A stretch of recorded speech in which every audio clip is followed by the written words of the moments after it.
Hello and welcome. I am so happy to see everybody in the room, and I'm looking forward to connecting with people online if you ever get to come visit us here at JAM. I'm Samantha Davidson Green, and I am the Executive Director here at Junction Arts and Media. We're coming from White River Junction, Vermont tonight. And I welcome you to our snapshot event, Comics and Queerness in Vermont and Beyond, with Vermont cartoonist Laureate Tillie Walden. And I'm not really going to say anything about her, because that might steal some thunder and some mystique. But I do want to tell you a bit about Snapshot and also a little bit about JAM, and I'll try to be brief. Snapshot is a Vermont Humanities weekly live-streamed program that hosts a variety of speakers at public libraries each year. We extend our thanks to our partners at Vermont Humanities, Noel and Jacob and Beck, woo! As well as the generous underwriters who make it possible for us to offer such rich and robust programming. The sponsors of our entire Snapshot season are the Vermont Department of Libraries, the Institute of Museum and Library Services, and the Alma Gibbs Doshian Foundation. Tonight we come together from across the state to listen, to learn, and be inspired in community. Before we begin, I have a few brief housekeeping items.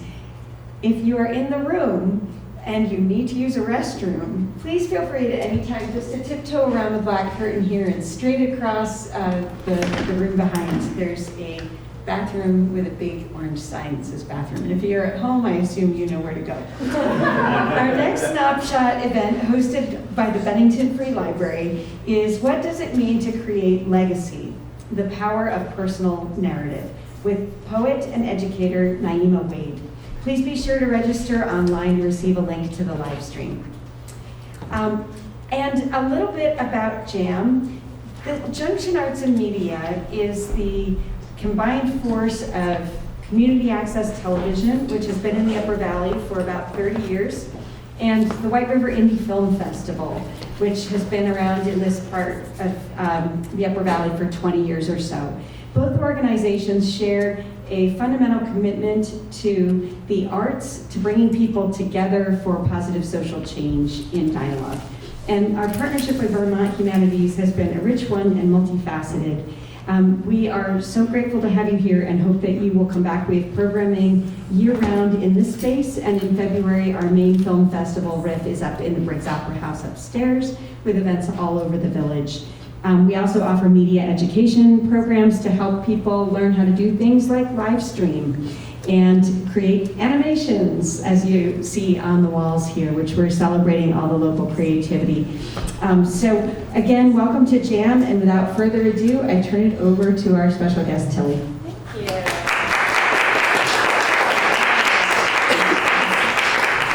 All situated, make sure everyone can hear me. Oh, I normally do this talk standing up.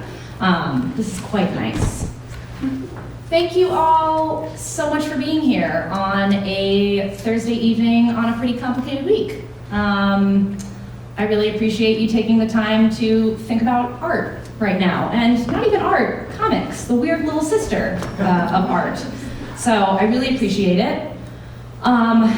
See, this is why I'm usually standing. That's why I drew myself like that.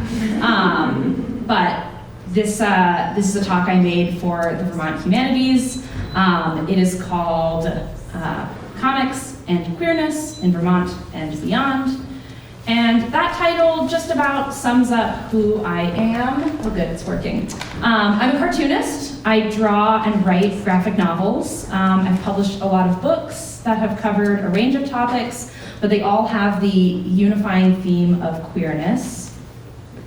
Being gay has influenced my life and art in a lot of ways. I never set out to make books about queerness specifically. It was a very natural process. It really, I think, it's very natural for straight people to write straight characters, and I often don't even plan on a character being gay. It's sort of my baseline. And it's always been strange being categorized as a queer cartoonist because it makes it sound as if I made a decision for that to happen. But really, it's just natural. This was the moment when I realized I was gay, when a teacher's assistant in kindergarten taught me to hold on to my sleeve when I put my jacket on. It was the most romantic thing anyone has ever done for me, at least at the age of 5. But I digress. Where were we? The title of this talk, Comics, Queerness, and then Vermont. Where we stand. Oh, see, I didn't move it fast enough. Oh, wait, I moved it too fast, see? This is why. Wait, which way is it going? No, I'm going backwards. No, don't look at that yet. I gotta make, this is not aligned to this, so it's like a little, okay, they match now. Everything's fine. Vermont is where we're standing right now, which is the point I wanted to make. I've given this talk in a lot of different places. Oh, see, this is a different presentation from this. Oh, that's edgy. They're slightly different. I have a lot of drawings of all the places in Vermont where I've given this talk. You're missing out on a really beautiful drawing of the Montpelier Capitol. Do you want to switch? No, it is not a big deal. It'll just be a big cord hanging. It's all good. We're totally fine. Look, I made it to the drawing of my house, which is all I needed to make it to. So Vermont is my home. And even when my book isn't set in Vermont, the landscapes I draw inexplicably end up looking exactly like Vermont because it's what I'm seeing outside my window. Now, being gay was not a choice, but being a cartoonist was, and I will admit it is an odd one. Most kids do not go up to their parents when they're 17 and say, I'm not going to college because my destiny is to be a cartoonist. Also, hadn't really drawn a comic at this point. So it really was a bold choice to make, but we'll get into that. So where does this come from? How does one become a cartoonist? First step, grow up reading comics. Who grew up here reading comics? Anyone? A few people? All right, I've seen some hands. I loved Calvin and Hobbes. I loved Nancy by Ernie Bushmiller. Obviously, as a small gay child, I loved Inuyasha. I loved manga. There is, for those who don't know, manga refers to comics published in Japan. These are stories generally full of action and adventure, sometimes romance, and they're usually so long that you can form yourself as a human being while still reading the same series, which is amazing. But I did still read American comics. I was lucky to grow up in a time when this sort of graphic novel renaissance was really beginning. And for those who don't know, I am going to give you a quick history lesson on comics so we all understand how the industry got to where it is. We spent a long time in newspapers. Before we became floppy and superpower based. Newspaper comics were obviously political. They were funny, but they were genuinely an art form. If you haven't spent time looking at early newspaper comics, it's such a wonderful world to inhabit, and it's our origins of our industry. And of course, the Depression brought about a lot of popularity for newspaper comics, which kind of leads us into the golden age of comics. So, go to the golden age, good. Around World War II, we start to see the rise of the superhero. And this is when comics had always been political, but they started to be used for more specific political purposes, like recruiting men for the army. But we also start to see longer stories. We start to see, kids are reading them, adults are reading them, teenagers are reading them, superheroes start to kind of cross through these spectrums of audience.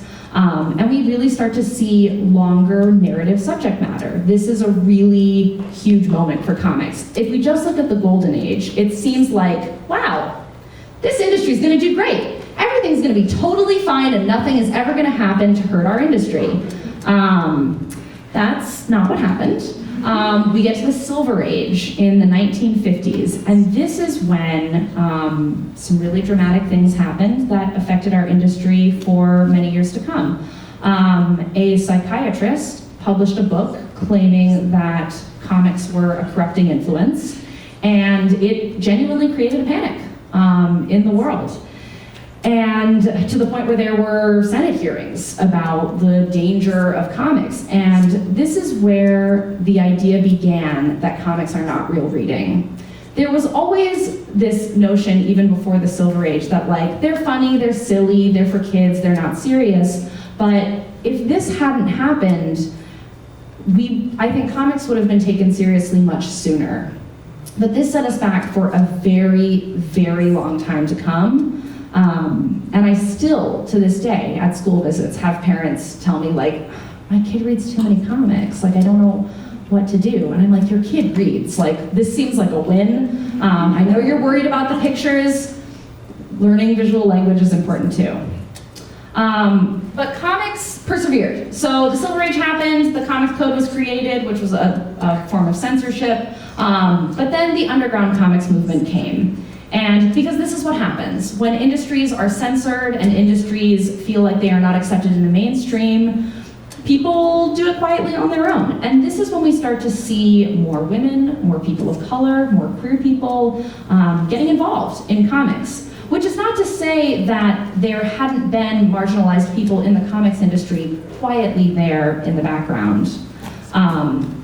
One of the earliest and most incredible comic strips, Crazy Cat and Knickknacks, was made by George Harriman, who was a mixed race man from Louisiana, but not a lot of people knew he was mixed race.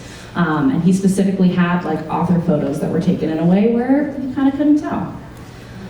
And even though they weren't technically cartoonists, women have been illustrating sequential stories for decades. But they were making books for children. So while the mastery of children's book authors and illustrators is often acknowledged now, it wasn't always. And I do think it's interesting which names are more easy to remember. Most people know that Eric Carle did The Very Hungry Caterpillar, but not a lot of people can say off the top of their head that Margaret Wise Brown made Goodnight Moon. And so while these women are not formally cartoonists, I genuinely think they are a part of comics history. Yeah, hooray for picture books. We love you.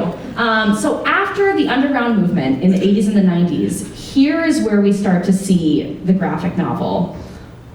We could argue about this. We're not going to argue about it. We're going to just say for now that the graphic novel started with Mouse by Art Spiegelman. There is a world in which we also say it was Will Eisner, but we're not going to get too in the weeds here. I only have an hour. But I think Mouse really works and is honestly the beginning of when we start to comfortably use the term graphic novel, and something huge happened in my industry that transformed it forever, which is that comics started being in bookstores. And we were no longer just relegated to being in comic book stores, which, if you've ever been to a comic book store, not always the most comfortable place to be. Whereas, Borders, sign me up. Barnes & Noble, I'll go in there. Obviously, we love our indies as well. But this moment happening where graphic novels emerge and comics start to have spines and be in bookstores alongside other literary books is I think one of the reasons that comics is thriving right now. Because of Mouse, books came around like Blankets by Craig Thompson, like Fun Home by Alison Bechdel. And comics were beginning to shake their bad reputation. And some people even dared to say that comics could be literature. And what followed after Mouse comes around in the 90s into the early aughts has just been fantastic years for graphic novels and the indie comic scene. And when I talk about the indie comic scene, I'm basically saying, not Batman, not that. Marvel and DC, they're over there. That's not my industry. Graphic novels and indie comics, I'm referring to stories that are original, that come from a myriad of publishers, a myriad of formats, books and zines and mini comics, colorful stuff, dark stuff, beautiful stuff. Comics that are for the youngest readers and comics that are very sexual. Like, there is such a spectrum of creation in the comics industry right now. And alongside all these comics, mainstream recognition in the early aughts was beginning, but it's been slow. Take literary awards, for example. Only in the last 20 years have comics been recognized at all. The first time a comic won a Newbery Award was in 2019. The Man Booker Prize, a comic has never won it, but one comic has been longlisted. Thank you, Nick Dernasso.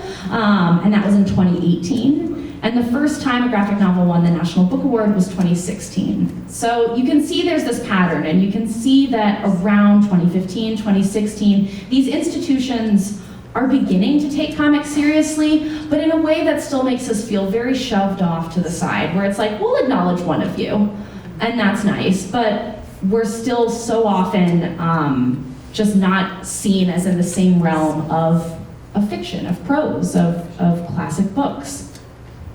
But I was lucky enough to be reading graphic novels as a teenager in this wave. So I started making comics in a time where I could just pick up Fun Home by Alison Bechdel. And I was like, okay, so it's like a normal thing for a lesbian to just like make a comic about, you know, all this trauma.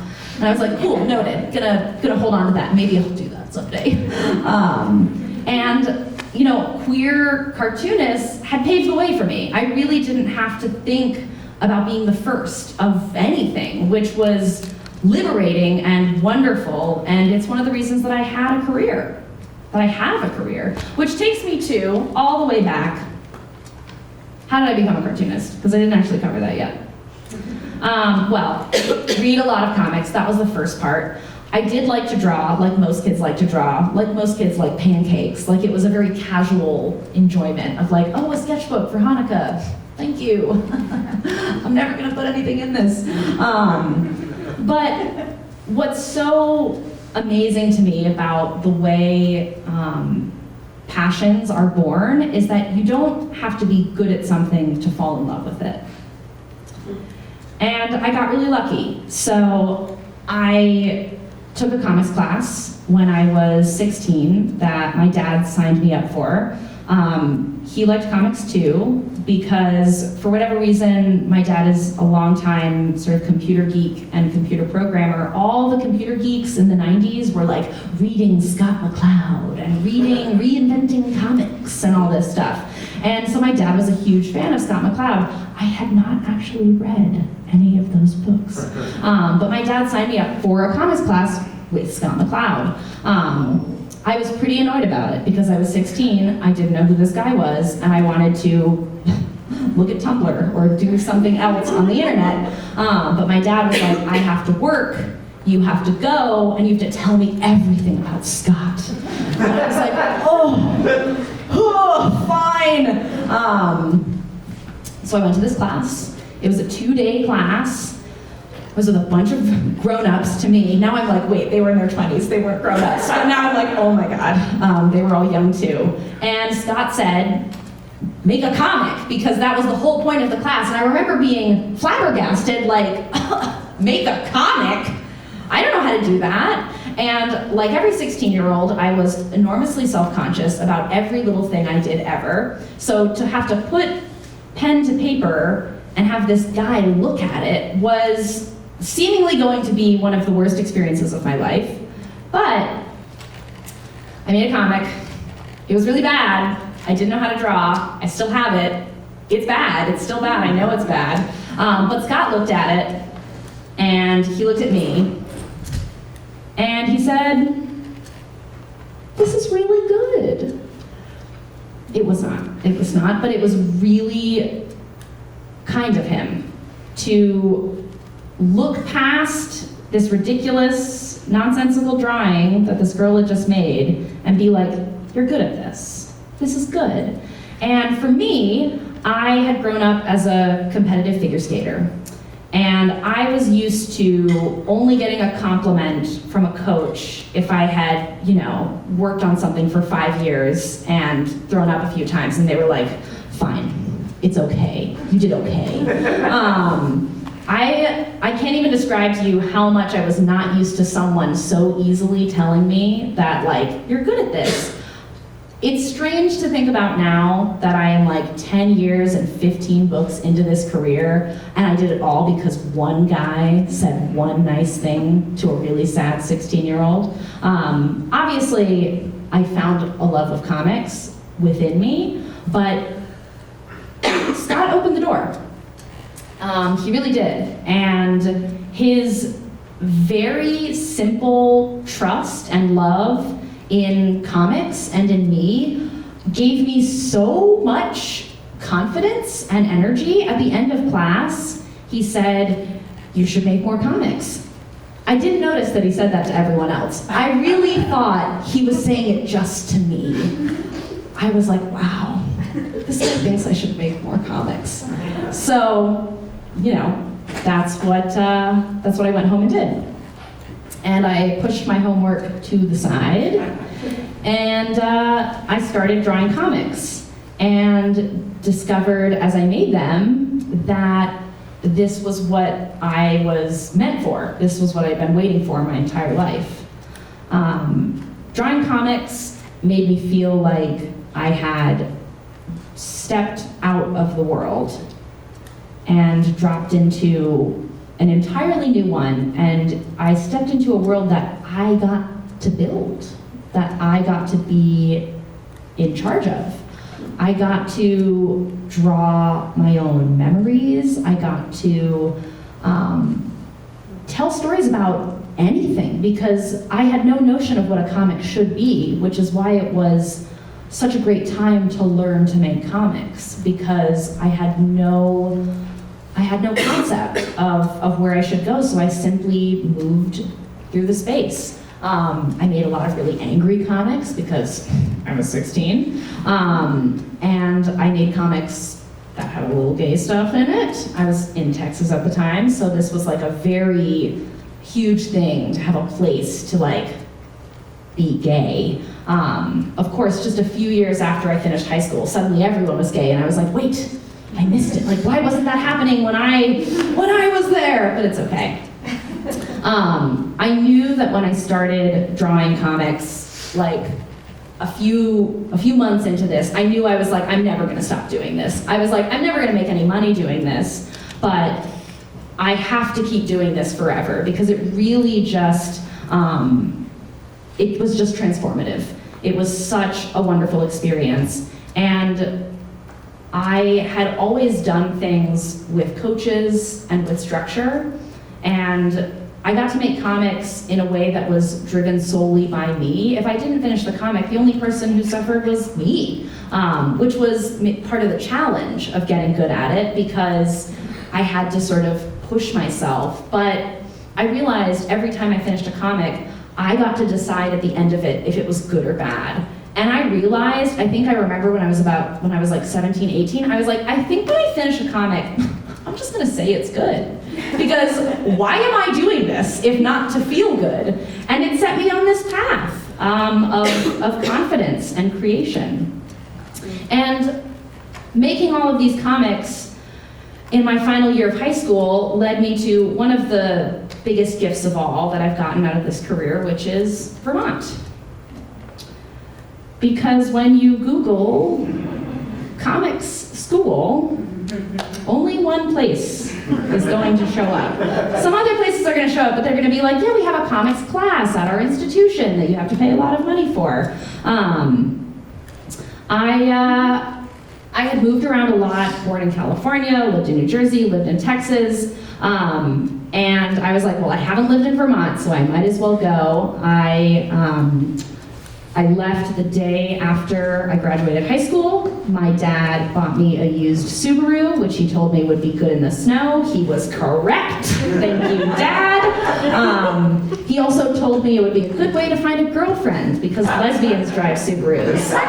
It didn't help, but it was nice that he tried. So thank you, Dad. And I came to White River Junction when I was 18 years old and lived here for 2 years and did comic school. And Vermont served as my inspiration while I began this path of making books and honing my craft. I made short books about queerness, but about castles and space and sky and all sorts of stuff. The first really formal book I made was a book about my 12 years as a competitive figure skater. That's called Spinning. And it's over 400 pages long, and I still feel like I barely scratched the surface on how I feel about figure skating. But it's okay, I can always do another 400-page book.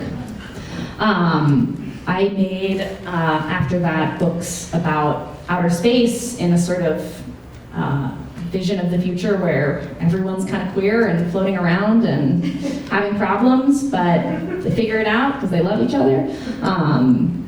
A book about Texas and about trauma. And every book I made, I learned something more about myself, and I saw myself getting better, which is the thing you crave in this line of work and in any creative line of work. You just want to feel like you're moving forward. And I'm very lucky in that being a competitive figure skater for 12 years taught me that you do not get good at things fast. You don't. I knew that if I started making graphic novels, that probably by the 6th one, I would be feeling okay. Pretty accurate. Now that once I hit like 12, 13, 14, I'm like, I got this. These books are good. Everything's gonna be fine. But I knew it would take that long. And I was always prepared for that. And I think it set me up really well for this journey. And again, because so much about learning to draw happened here in Vermont, I obviously learned to draw trees very well. Lots of leaves everywhere. And eventually my career took off enough that I was asked to make these books for The Walking Dead, and I said yes because my wife and I were like, we want to have a baby in a house, so I guess let's do The Walking Dead. This is being live streamed, I should be careful. I don't know who's watching this. But of course, when they asked me if I would do a Walking Dead comic, I was like, can it be in Vermont? And they were like, fine. So I got to write a little bit about Vermont in the apocalypse, which was pretty fun to do. And around me, while I have been making all of these books over the last 10, 11 years, the indie comics industry, the graphic novel industry has been blossoming. So comics have been published left and right that were doing things that had never been done before. But as graphic novels took up more space and creators of all identities were making work, it's no surprise that there was backlash. The most banned book in the country is a graphic novel, Genderqueer, by Maya Kobabe. If you haven't read it, you should read it. It's great. But there is something about comics and the fact that it is visual that I think scares people more deeply than prose. Even like my wife and I did a children's book together, even that is like not welcome in some spaces because very casually there's two mothers. And it's painful to see that on the one hand, my job is possible. I get to make books about whatever I want and I get paid for it, and it's wonderful. But on the other hand, my books have been banned all over the place, and these two things are existing simultaneously. What sort of got me about it was when my books started getting banned in Texas, where I grew up, or for a portion of my childhood, where I had my literal first kiss, where I first drove a car. Like so many real experiences are tied to this state, and to have that state sort of reject you back at you was challenging. And for a few years I tried to push back, and I did school visits in Texas despite the fact that my book was not welcome in a lot of spaces. But I didn't quite realize how bad it had gotten until I went to a high school in I don't even remember what town, some small town. I went with a bookseller. The bookseller had her little wheelie deal of books. I was there with a laptop, ready to tell the children, comics are great. They weren't gonna listen to me, it would have been fine. But I was there to do my due diligence and be like, comics are great, you should consider self-expression, we love it. But when we got to the school, I only found out after the fact what had happened. The principal had flipped through my book on a sunbeam, the sci-fi gay one, and had landed on a page where two girls share a very innocent kiss, and told the administrators, this is not gonna happen. But we were already there.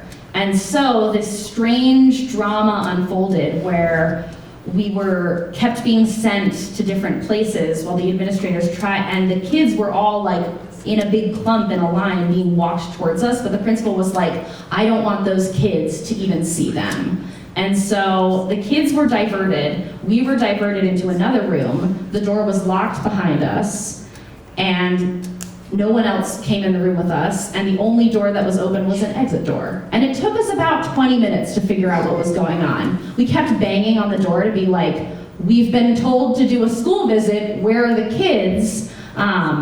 And no one would look at us. And they just, because the principal had said, don't look at them, don't talk to them, just wait for them to leave. And it was after that point that I stopped doing school visits in Texas, because, I mean, the bookseller was crying. I was fine, but it affected me, and it was an affecting experience to literally be locked away from children. So after that point, and it's for many reasons, but the whole book is online for free, and it's one of the ways that I sort of hold on to that it is reachable. It's over 500 pages of comics, and the publisher is fine with it because they said, we can't put the book up online for free, no one will buy the book. And I said, that's silly. And they were like, oh, okay.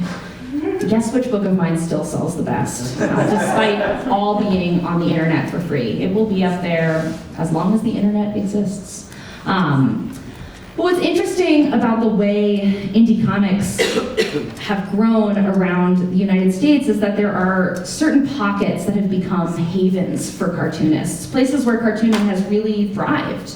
And Vermont is one of those places, genuinely. Of course, we all know that Alison Bechdel lives here, but it's more than that. It's more than just Alison Bechdel. Vermont is the home to a number of phenomenal cartoonists, many of whom were born and raised here. Also many of whom passed through CCS in White River Junction and have gone on to do incredible things, or have gone on to stay here and make it their home. Vermont also has a number of comics projects that have happened that are completely unique to our state. Projects like Freedom and Unity, which is a comic that explains the civics and democratic process in Vermont. There's also El Viaje Más Caro, which translates to The Most Costly Journey. And this is a comics collection where migrants who work on dairy farms in Vermont were interviewed about their experiences working on these dairy farms, mostly a lot of challenging experiences, and cartoonists illustrated their stories in their own words. And then there's a whole Lifetime of Firsts, which is a comics collection similar to the previous one, where it's illustrated stories from female veterans in Vermont who just literally sat down with two cartoonists, said their story, cartoonists illustrated them. This isn't happening in other states. This is special, this is fabulous. The idea that Vermont has gotten behind comics as a way to keep people engaged and to tell stories about people, important people in this state, is just incredible. Vermont is also the only state with the position of Cartoonist Laureate.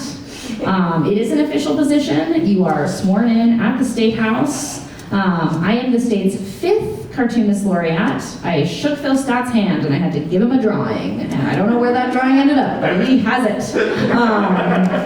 And it is an honor that I am extremely proud of. Although when they called me and said, you're gonna be the 5th Cartoonist Laureate, I was like, I'm not from Vermont. And they were like, neither is Allison. And she was the 3rd. So I was like, oh, okay. They were like, are you gonna leave? And I was like, no. And they were like, great. Great. Don't leave. And I was like, good, I'm not going anywhere. Because it's a 3-year term. So being the Vermont Cartoonist Laureate does not come with a job description. I asked Rick Veach, who was the 4th, I was like, Rick, what did you do? Like, no one has told me. I have the papers from the State House that say I am this. No one has told me what to do. And Rick was like, oh, I was in the pandemic. It was a lot of Zoom. And I was like, oh God, I don't want to do Zoom. So every Cartoonist Laureate kind of has to make their own way with it. And I have taken it to mean go around the state and spread the good word about comics, which is what I've been doing. Obviously, talks like this, but I've been to, I can't even count how many libraries around this state. I've been to retirement communities and senior centers, and tomorrow a high school, next week a middle school, the next week after that a middle school. So that is what I have taken this position to mean. But being the laureate, very cool, I'm enjoying it. But what's really special about it is it led me to my next project, which I will be forever grateful for. Because after I became the Cartoonist Laureate, a lot of people emailed me and were like, hey, Vermont comics lady, can I talk to you about a Vermont comic? And I was like, yes? You just say yes to everything for a while when you get a new position. So Christopher Kaufman Ilstrup at the Vermont Humanities sent me an email and was like, can I talk to you about comics and Vermont? And I was like, that's vague, sure. He said, I'll come meet you at King Arthur Flower. I was pregnant at the time, we didn't check the hours, King Arthur was closed, I did not get a croissant, it was really sad. But we sat outside of the closed King Arthur, and Christopher said, I have a story I want to tell you, and I think it should be a comic. And he told me about two women, Charity and Sylvia. So Charity Bryant and Sylvia Drake were two women, real women, who lived together in Weybridge, Vermont in the 1800s. Charity was born in Massachusetts in 1777. What a year to be born. One of 10 children. Her mother died just a month after she was born, and it's really a miracle that she survived at all, because there was no formula in 1777. But she grew up in the way that so many people did, where life is very hard, and there were not a lot of opportunities for women. So she eventually became a teacher because it was one of the few open doors for women to have a career, at least for a few years before they get married. And while she found teaching liberating, she had, despite the fact that she did not like her students, I've read those notes, Charity, you didn't like them, but teaching did not last for her. And that is because she had a bit of a reputation. She seemed to have, I know this is gonna sound crazy, a lot of close friendships with other young women. And after they became friends, those young women did not want to get married anymore, which in this era of American history was a very big deal to have, in some families, the only daughter be like, I don't think I'm gonna get married, I think I'm gonna like write poetry and just write letters to Charity. Didn't work out. Charity had to leave Massachusetts because this reputation was following her and she needed to start again. And that is why she went to Vermont. She went to Weybridge to visit her friend, Asa Hayward, great name. And while she was there in this Weybridge was tiny, tinier than tiny at this time, she met at church Asa's younger sister, Sylvia. So, Sylvia Drake. She was born in 1784. She also grew up in Massachusetts, but her family's hardship was different from Charity's because Charity's family was relatively well off, and their tragedy was that everyone kept dying. Her siblings kept getting sick and dying. Her mother died, and then eventually her father died, and her stepmother died. That was the main hardship of her early years. For Sylvia, her family survived, but they had no money. There was an economic crisis in the late 1700s in New England, and the family was destitute, and they split apart in search of work. So Sylvia is this young kid, and her brothers and sisters all leave to try to find money somewhere. Eventually, her brother manages to make a name for himself in Vermont, in Weybridge, helpfully by marrying the mill owner's daughter. Great move, really smart. And Sylvia and her mother followed him to Vermont to try to start the family again. And when Charity and Sylvia met, not surprisingly, love soon followed. But more surprisingly, very much more surprisingly, they would settle together in their own house in Woodbridge. And I can't even tell you how much this was their own house. It was in their name. They built additions on it over the 44 years that they lived there together. I think they spent maybe one night apart in those 44 years. And they were genuinely accepted in their community as there have been many terms have been applied to them. Dear friends, helpmeets, my favorite is sisters in Christ, which a lot of people said about them. So they worked as tailors in their community. And part of why Charity and Sylvia were accepted as two women living together, sharing a bed with art on the wall, pictures of themselves, it doesn't get more romantic than that. Part of how they were accepted is that the community needed them, and they were intense in fulfilling that need. They fixed up and made clothes for everybody, and also they were actively involved in their church.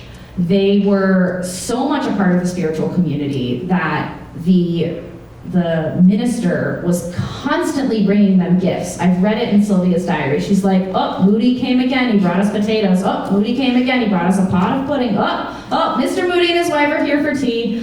Sylvia taught Sunday school in God's own house. And she's married basically, to a woman. So it's incredible that this happened. And we know that July 3rd was the day they marked as their anniversary. And from 1807 to 1851, they lived, for all intents and purposes, as a married couple. And they were listed on their town register as a couple. Charity was in the husband section, which kind of makes sense if you've read the journals. But even more significantly than all of this, renting property together, working together, being trusted with the children of the community, they were buried together, which is not something that people were doing casually for each other in the 1850s. This was a custom solely reserved for family. This is their grave. And obviously, it did not take me long to tell Christopher that, yes, I'm gonna make a comic about these women. This is wonderful. And I've been working on it and spending a lot of time with their papers. And drawing Charity and Sylvia's story is important to me for many reasons. I am just in general fascinated by life in Vermont in the late 1700s, in the 1800s. It's a pinpoint in time so defined by hardship, and people persevered, and I take a lot from that. One of my goals is I really do want the readers of this comic to feel like they understand a sense of how the days felt for these women. Because it is a story about queer love. It is a story about commitment and spirituality, but it is also a story of just how we lived back then, because it was so different. And what I love about their story too is that people really talk about queerness as a modern construct, and it clearly isn't. It has been around a long time. It is, in my opinion, a part of the fabric of our world. And I want to find a way to tell their story that acknowledges the time they lived in, that acknowledges their prejudices, their the good things they thought, the bad things they thought, acknowledging what came before them in Vermont, and acknowledging what came after, because their story is so interconnected to others. And I feel a connection to the both of them, especially on the days when I'm at home And I'm with my wife, Emma, and our son, Walter. He is now much bigger than this. Oh, I gotta update this drawing. Because we have a place here. Just like they did. And it was over 200 years ago. But I like to believe that it's been true this whole time, that there have been places for us, for people like me, for families like ours. Now, this is the art they have themselves in their house. I do not know who is who. It is a constantly up for debate between me and the archivist.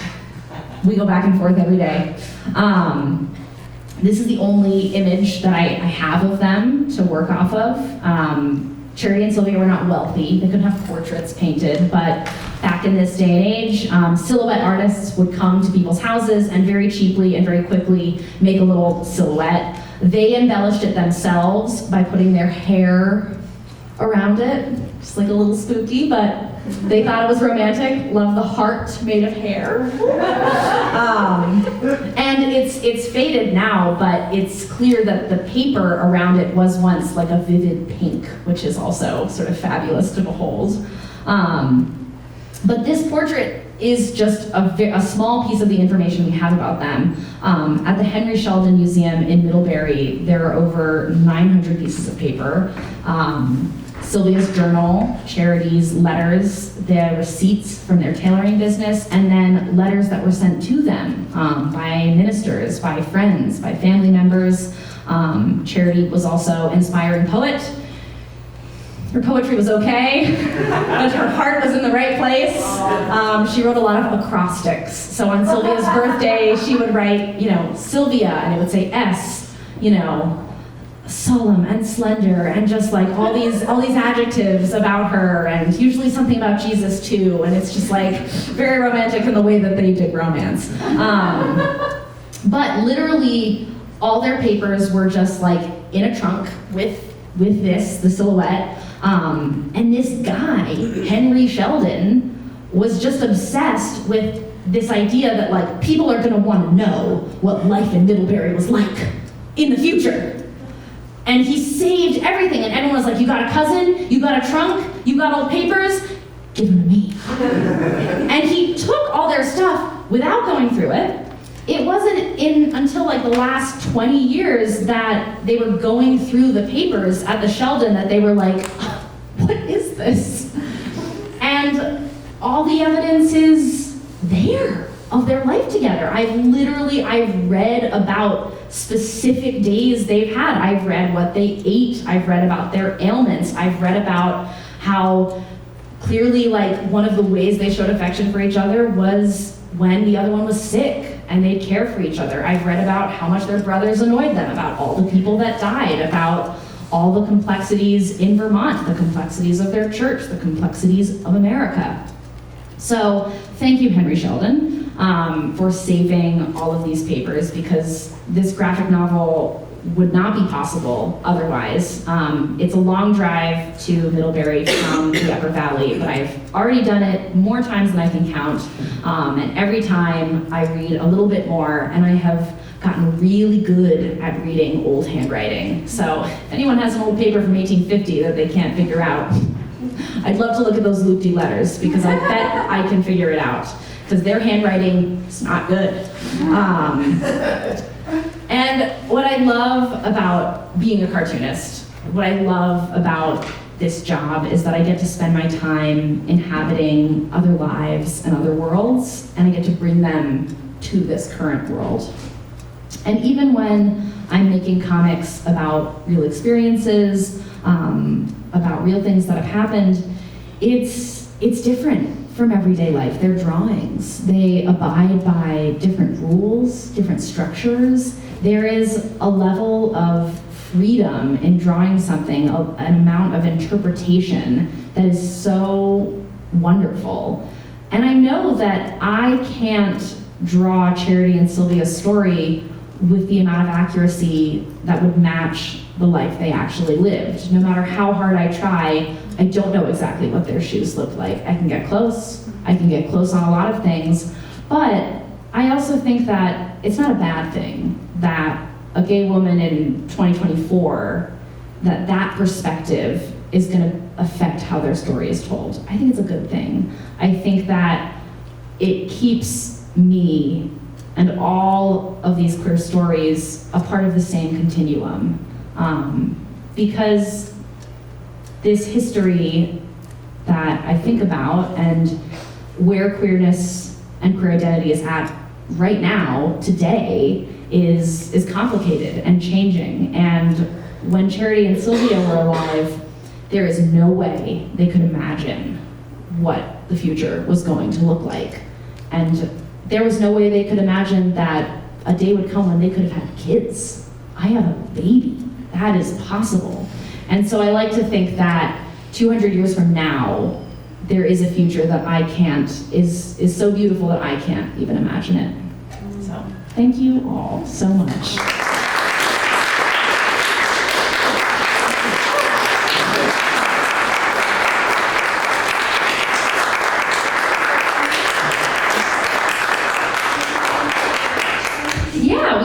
We have a few minutes if anyone has any lingering questions about the kinds of things they ate in the 1850s. A lot of pies.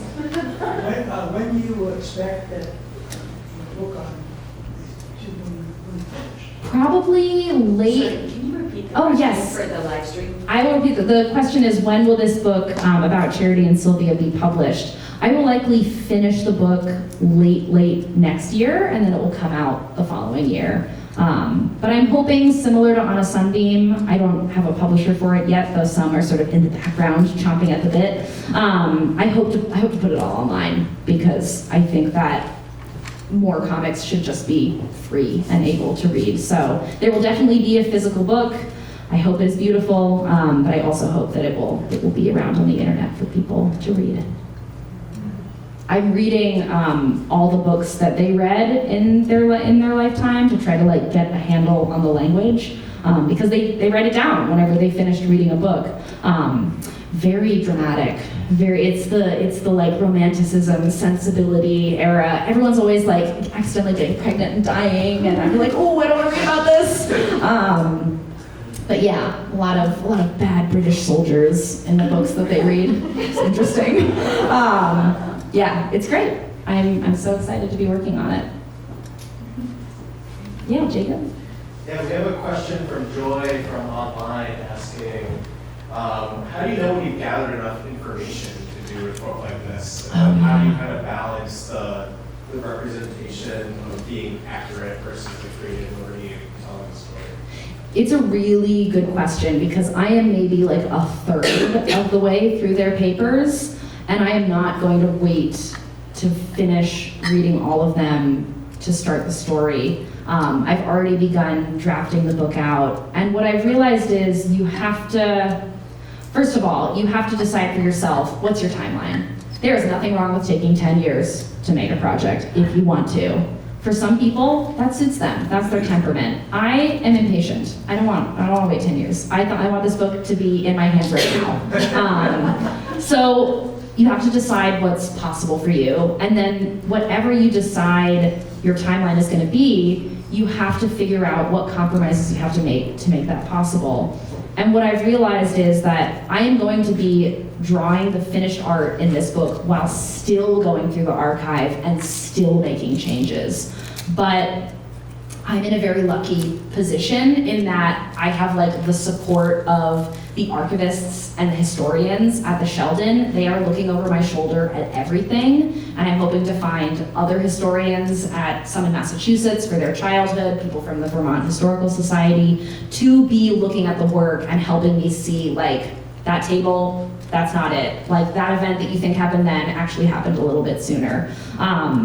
So some of it is finding experts to help you, because we don't know everything. And I'm not a historian, as you've seen. Didn't go to college, just went to comic school. But I think that truth in storytelling and truth in history, you have to decide which truth is going to be most important. And for me, the things they did, the way they spoke, the way they thought, those are my priorities more than making sure that every house in Weybridge is drawn to the architectural style of the time. I'm gonna try, but you have to decide where you can let things be a little looser. And what is lovely about comics, we have a lot of tricks up our sleeve.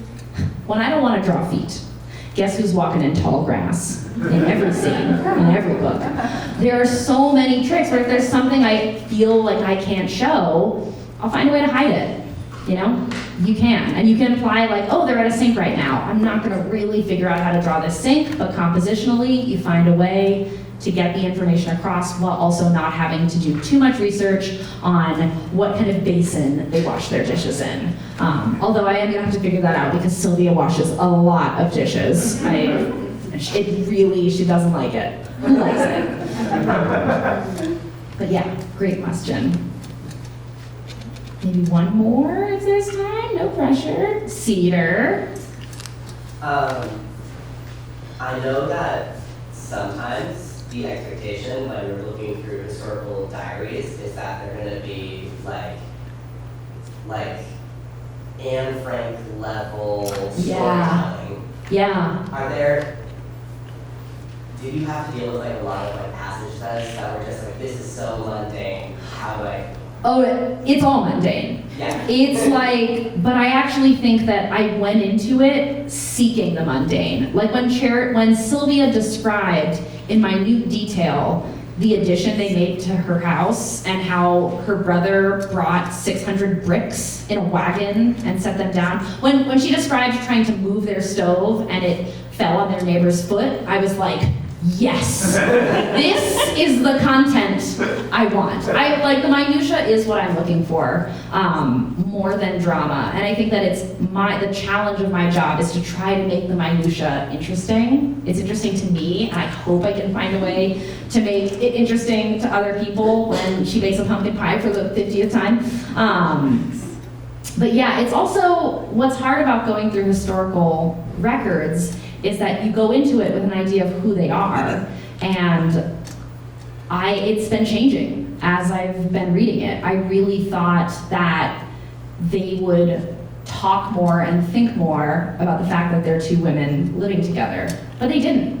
They clearly hit a point where they just accepted it and moved on. And yet, at the same time, Sylvia talks a lot about how she feels really bad about herself, how she thinks she's sinful, how she thinks and a lot of I actually think that when this story was pitched to me, the Vermont Humanities were hoping this would be a story largely about queerness.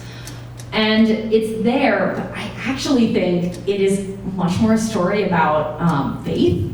Their connection to the Congregationalist movement in Vermont was deep. I sometimes think that Sylvia loves Jesus more than Charity. I'm not sure, and I think that's fascinating. And I think that if that's the story, that's the story.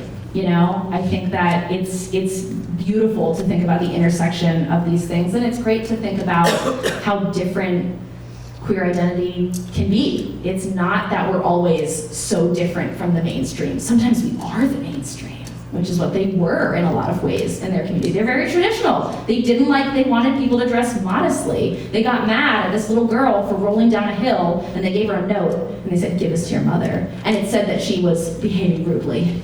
And that her mother should do something about it, because you don't roll down hills. Have some sense. So this was when they were in their 50s, and they were especially curmudgeonly. But that's who they were. They weren't free spirits, and yet they clearly, some kids really adored them, and they clearly adored certain nieces, certain nephews. People named their kids after them. There was a little girl born, and the guy sent a letter and was like, I want a name. He grew up in Weybridge, and Charity and Sylvia were aunt figures to him. And he said, I want to name my baby girl Charity Elizabeth after you. And Charity wrote back, and she said, name her Charity Sylvia. Aww. And he wrote back and said, okay, I did it. And then a few years later, they visited and they met little Charity Sylvia. So, I don't know, there's so many beautiful, beautiful details. It's really been wonderful to work on. But thank you all so much for coming.